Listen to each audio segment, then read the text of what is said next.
Hi friends, నేను మీ భాగ్య. ఇవాళ నేను తెల్ల గల్జర పప్పు చేస్తున్నాను. ఇది తెల్ల గల్జర కూర అండి. కోసి కాడలు లేత కాడలు కోసి కట్ చేసుకొని కడిగి పెట్టుకున్నాను. ఒక 3-4 టైమ్స్ కడిగి పెట్టుకున్నాను. ఇది కందిపప్పు కొద్దిసేపు నానబెట్టుకొని వాటర్ పోసి పెట్టుకున్నాను. పచ్చిమిర్చి, ఉల్లిగడ్డ, వెల్లిపాయలు వేసుకోవాలి. ఇందులో పచ్చిమిర్చి, ఉల్లిగడ్డ, ఎల్లిపాయలు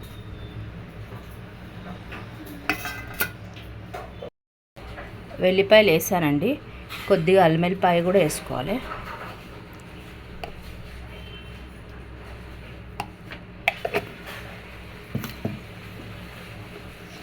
కొద్దిగా పసుపు,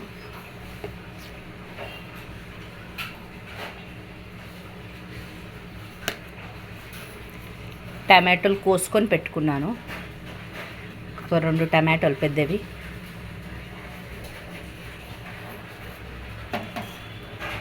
ఇప్పుడు దీంట్లో ఈ తెల్ల గల్జర కూర వేసేసుకోవాలండి.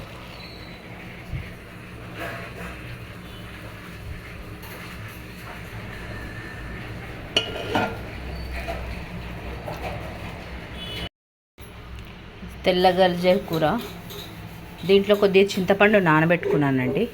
ఇది కూడా వేసేసుకోవాలి. కొన్ని వాటర్ పోసుకోవాలండి.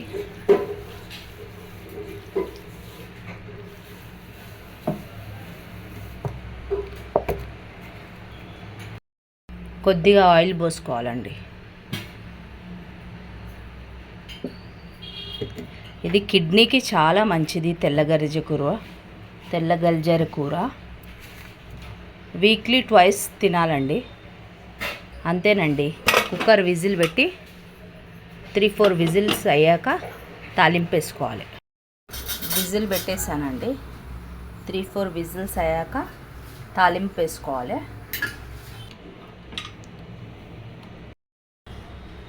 ఇది రుబ్బుకోవాలండి. పప్పు రుబ్బాలండి.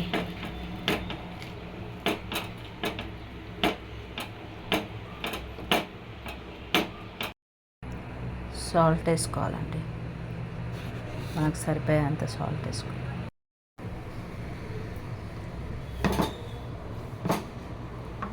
తాలింపు పెట్టుకోవాలండి.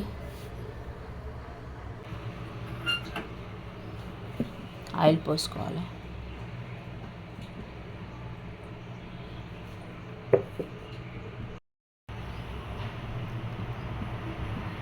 నూనె వేడెక్కిందండి. ఫస్ట్ ఎల్లిపాయలు వేసుకోవాలి. ఎల్లిపాయలు తొందరగా అదవుతుందని ఫస్ట్ ఎల్లిపాయలు వేసుకొని కొద్దిగా వేయించుకోవాలి. తర్వాత ఆవాలు, జీలకర్ర వేసుకోవాలండి.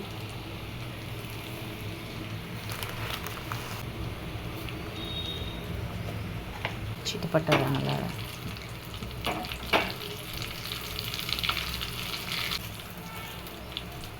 ఎండుమిర్చి,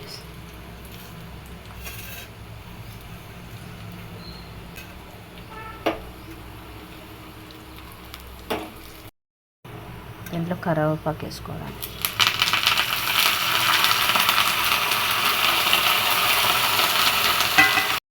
స్టవ్ ఆఫ్ చేసుకోవాలండి.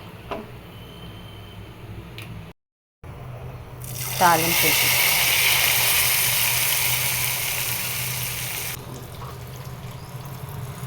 అంతేనండి.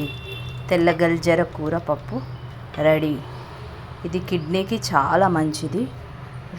1 వీక్లో 2 టైమ్స్ అయినా తినండి. Okay friends, bye. ఇవాళ తెల్ల గల్జర పప్పు కిడ్నీ గురించి చూపించాను. 1 వీక్లో 2 టైమ్స్ అయినా తినండి. Okay, thank you. Subscribe, like, share my channel.